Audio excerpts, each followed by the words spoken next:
If you would have asked me 2 years ago why I slept in a ditch in the middle of January when it was, -4, -5 overnight, the likelihood is I would have been absolutely staggering around drunk. But alas, this time that I'm going to explain to you, this was not the case. So, do you want to hear why? Yes? Shall we?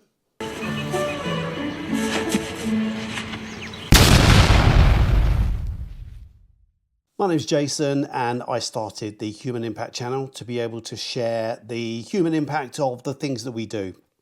The things that we do to each other, the things that we do to ourselves, because I don't think we really understand what our actions mean. And I'm going to explain that just in this one scenario. This is one of many that I'm going to share through this channel. So this is quite emotional for me to talk about. So look, I'm just going to go for it because I think it's important that people understand what happens as a byproduct with the things that go on. So just to set the scene, it's the middle of January. My whole world has imploded and exploded at the same time, defying the laws of physics and everything.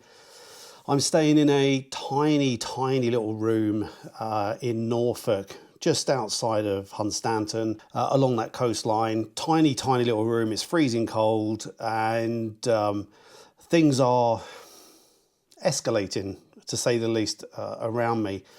Now, I'm not talking to that many people. I'm talking to a great friend, my mum, and one other person. But these are people that I deeply trust. So when the information is coming over to me, it is, accurate information. And social media, the media feels like it's just getting out of control. Local media, national media, and there was one particular afternoon. I've just had a horrible chat with my mum. She can't understand why people are doing what they're doing, why the media is attacking me like it is, and some things that happened which were less than savoury, but nothing happened on purpose, and my brain is just in overload. I've already been reported missing by the police, and I've had to go and justify to them that I should not be sectioned against my will. I've had to do daily check-ins with them. I've had to promise that I'm going to use the critical care that's been made available to me. And it's getting into the evening. It's getting dark now. It's January time, right? So we know it gets dark. 4 or 5 p.m. I was very fortunate to have a press car from Renault, which some of you out there will be aware of, but I don't know at this point if I drive it and I'm not in insurance and I'm in an accident and someone gets hurt. So, and I've got no cell reception and I am spinning out. A friend of mine has messaged me and said that he's sorry to be the bad news fairy, but it's in the national press. I don't know what to do with myself. I got my mum spinning out. I'm spinning out. And I remember looking at these sharp objects. I remember looking at these knives that were in this tiny little, it's like an Airbnb type place, but it was small. It was really, really small. It was freezing cold in the middle of nowhere. And I'd made a promise to the police, and obviously I've made promises to family and friends who love me. And I'm looking at these sharp objects and I'm thinking, I can't be around them. I cannot be around them. I can't trust myself. There was a time in December 2022, after finding out that an organisation that I've been working with has absolutely just trashed me with regards to trust, and that was a time that I nearly used a sharp object to end things.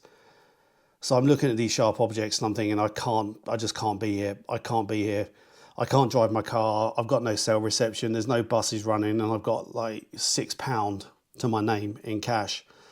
So I just started walking. I started walking to what would be Kings Lynn A&E, and I just kept walking into the night. Fresh air was calming. Being outdoors was fresh. It was freaking freezing.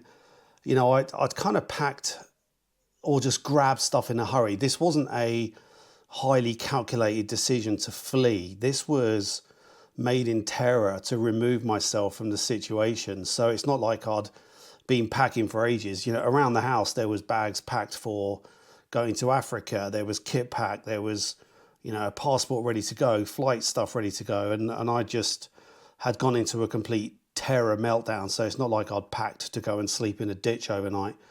And I just walked and walked and walked and walked. And in the end, I was just so tired. I thought, you know what, I'm just going to go and have a little nap. It's not the first time I've slept outdoors. I've been of an adventurous nature. I'd slept outdoors quite a few times. However, I was more prepared those times with things like jet boils and stuff like that and food. So I just thought, sod it. I'm just going to little over the hedge and just get in a ditch. And I sort of dozed off for a little while. I was wearing a hoodie, got my hood up, had a little snoozette for a few minutes, woke up covered in frost, and there'd been a little bit of snow.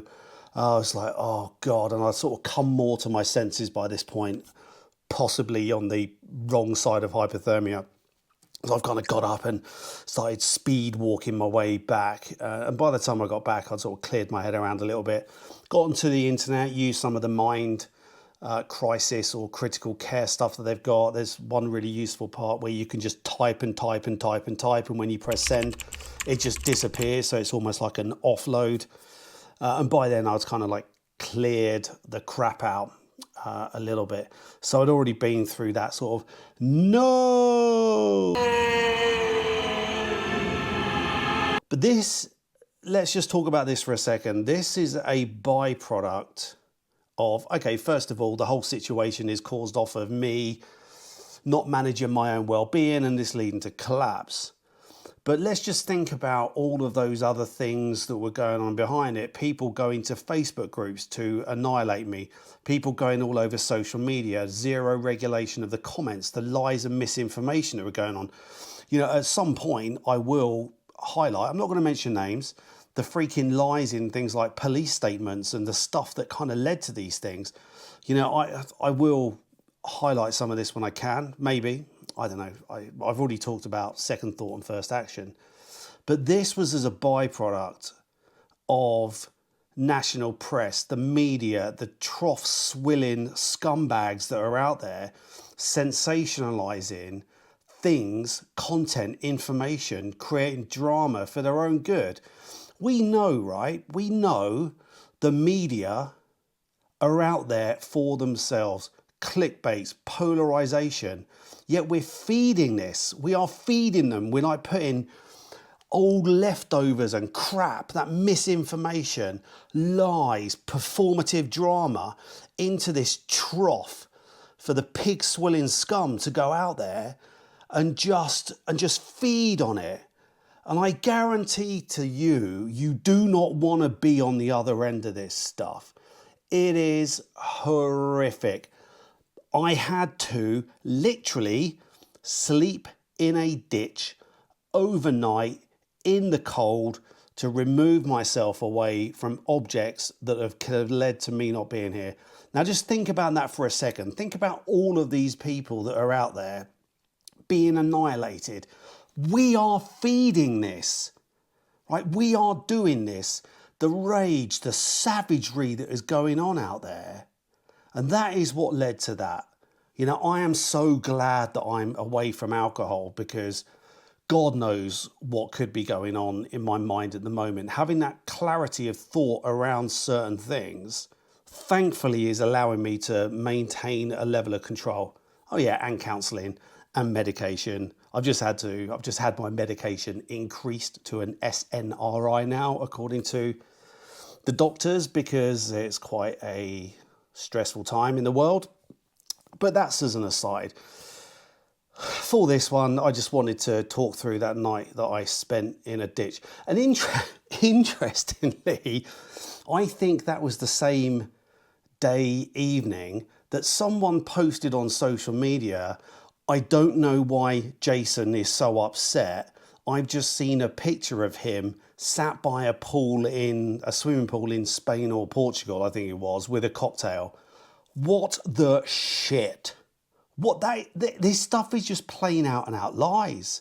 And this isn't the first time. There are police things that are ongoing, and I can't talk about them, not at me, but going out that way with people who have lied carte blanche publicly. And that's the police thing. That is, the police have chosen to do this. So anyway, look, I'm not going to talk about that stuff. But yeah, for this one, for this video, that night that I slept in the ditch, it was just horrific when I look back. And it's crazy. I've said this, I think, a couple of times. It is crazy to look back. But when your brain tells you this stuff, that's your reality. It doesn't matter. It just doesn't matter what anybody else would say to you at that point in time. If you believe it, if it is real to you at that point in time, it is the most real thing in the world. So that is what is going on. We are doing this to ourselves. We are doing this to others. We are creating this. We are feeding the system that is causing these types of problems. And that's what I want you to take away from this. Are you feeding the issues? Are you? Just ask yourself that. And that's all I've got for this one. Please do subscribe. Go click that button down there somewhere. It might be over there. It might be over there. I don't know. I'll stick another video up around here. There might be a subscribe around there. I don't bloody well know. But anyway, we are doing it to ourselves. Let's just stop doing it, shall we? Speak to you again in the next one, and be kind to each other. Toodaloo.